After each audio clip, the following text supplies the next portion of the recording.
精緻，令我心靈回復恬靜，令我拋棄內心牽掛，重拾往年純潔美夢，讓我心靈重得安慰，讓我安躺於他。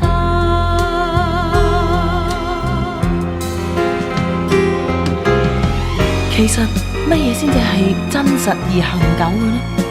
或者我應該就咁保存住呢一份渴望、希冀，俾我相信世上有嘅幸福隨手可得，又永遠喺掌握之外。